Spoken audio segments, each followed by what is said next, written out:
Anggota Tim 8 Koalisi Perubahan untuk Persatuan Sudirman Said mengungkap ada operasi untuk menjegal pencapresan Anies Baswedan di Pilpres 2024.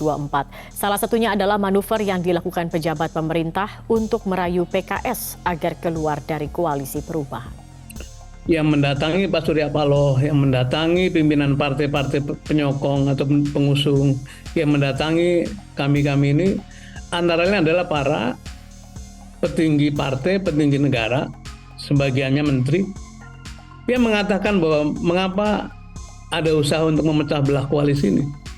Karena pemegang kekuasaan tertinggi tidak menghendaki Anies Baswedan maju sebagai calon presiden. Ini sesuatu pola pikir yang sangat sesat menurut saya gitu ya. Dan memang harus dihadapi, bukan karena kita mau melawan, tidak, tapi karena itu adalah hak konstitusional yang melekat pada setiap orang gitu. Itu bisa menjadi impresi Pak Luhut karena memang KSP itu dianggap ingin mengambil alih, merampas Partai Demokrat karena Pak KSP ingin menjadi ketum Demokrat. Ini dianggap sebagai bagian upaya menjegal koalisi untuk mengusung Anies Baswedan.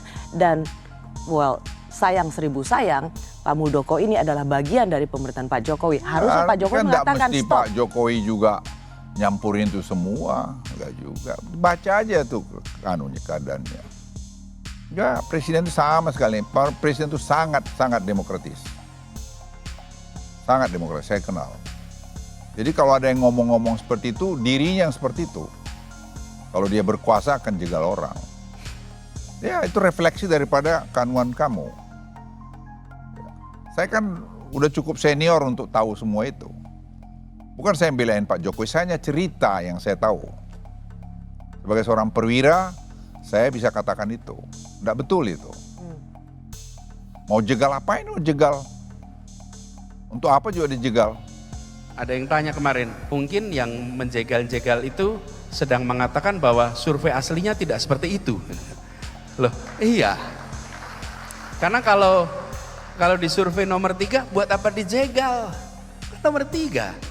Kalau surveinya nomor 3, tapi tetap menjegal, mungkin dia punya survei yang sesungguhnya yang kita tidak tahu. Saya mewawancarai pendiri CSIS, Pak Yusuf Wanandi, Pak Luhut. Dan dia mengatakan bahwa memang Pak Jokowi ingin hanya 2 calon. 2 calon itu untuk memastikan bahwa siapapun calonnya itu akan melanjutkan apa yang menjadi legacy Pak Jokowi. Ya soal itu kalau ada orang ngomong itu ya sah-sah aja. Ya saya memang juga lihat begini Rosi ya. Kita ini kadang-kadang sok mau paling tahu bikin perubahan, bikin apa segala macam. Apa sih yang mau rubah?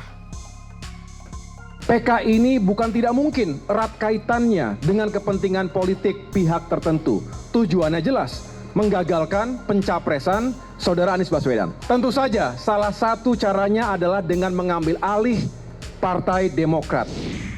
Mulai ada survei yang kemudian menyodorkan hasil Anies batal atau gagal maju sebagai kontestan. Iya. Di DJI yang kemarin terakhir. Ya yang terakhir yang kemarin kita obrolin. Ya ada opsi Anies batal jadi cuma 2 pasang kan. Dan itu all Jokowi men semua gitu kan. Ini sebetulnya bocorannya gue udah dengar dari lama kan. Skenario yang dilakukan udah banyak mengulas soal itu ya. Ini kan skenario Pak Lurah juga kan, bisa dibilang ingin 2 calon aja, nanti katakanlah yang akan ditinggalin itu adalah Nasdem dan PKS. Itu bahkan dari 2 tahun lalu gue dengar. Nasdem PKS berarti Demokrat.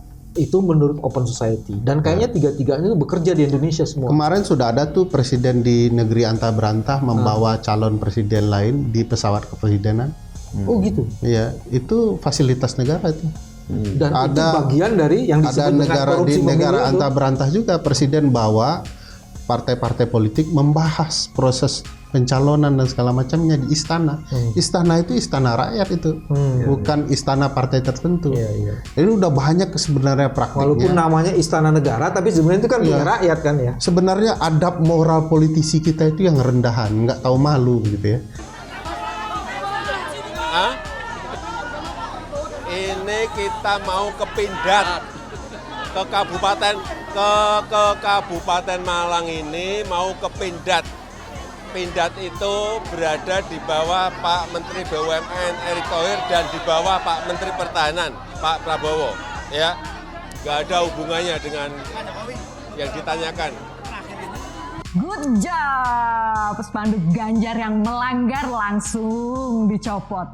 Heboh banget nih spanduk capres dari PDIP Ganjar Pranowo yang dicopot. Tentu dicopot bukan asal dicopot sendirian. Usut punya usut, ternyata spanduk dicopot karena spanduknya melanggar. Dudu, belum apa-apa kok udah melanggar aja ya. Pegiat media sosial Helmi Felis mengklaim hanya orang bodoh yang melewatkan memilih bakal capres Koalisi Perubahan untuk Persatuan Anies Baswedan di Pilpres 2024. Pasalnya dibanding capres lain seperti bakal capres PDIP Ganjar Pranowo dan Ketua Umum Partai Gerindra Prabowo Subianto, hanya Anies Baswedan yang berkeinginan mengubah situasi dan membawa narasi keadilan. Cuma Anies yang niat ubah situasi, cuma Anies yang bawa narasi keadilan. Cuma yang bodoh yang lewatkan kesempatan ini, ujarnya dikutip Winyuswarti dari Twitter pribadinya, Kamis, 20/7. Lebih lanjut, menurutnya capres lainnya hanya mengikuti kebijakan yang sudah ada dan karenanya keadilan sulit diharapkan, sedangkan Anies sangat berbeda. Anies untuk Indonesia berkeadilan, yang lain cuma ikuti kebijakan yang ada. Sulit harapkan keadilan pada selain Anies. Apa masih mau rusak seperti sekarang? Bebernya. Sementara itu, berdasarkan survei Lembaga Pemilih Indonesia LPI, Ganjar mendapatkan elektabilitas 36,1% mengungguli Anies dengan persentase survei 30,07%, sedangkan Prabowo 33,75%. Direktur LPI Boni Hargens mengatakan, indikator persentase para bakal calon presiden itu ditilik dari rekam jejak, integritas, kompetensi, skill, leadership, nasionalisme. Kemudian keselarasan yang dianggap selaras dengan kepemimpinan Presiden Joko Widodo alias Jokowi. Survei Lembaga Pemilih Indonesia mengurai Ganjar Pranowo secara rekam jejak Gubernur Jawa Tengah memiliki persentase 37,44%. Kemudian rekam jejak Prabowo Subianto mantan Danjen Kopassus sekaligus Menteri Pertahanan cuma 34,3%. Adapun Anies Baswedan 28,18% dengan rekam jejak mantan Gubernur DKI Jakarta. Sementara dari indikator integritas Anies 29,80%, kemudian Ganjar 36,27% dan Prabowo 33,93%. Boni Hargens menambahkan bahwa LPI melakukan survei dengan menggali para pemilih yang berada di universitas, tentu terdiri para akademisi serta anak muda dari jenjang pendidikan D3, S1, S2, dan S3. Mulai 5 hingga tanggal 11 Juli tahun 2023.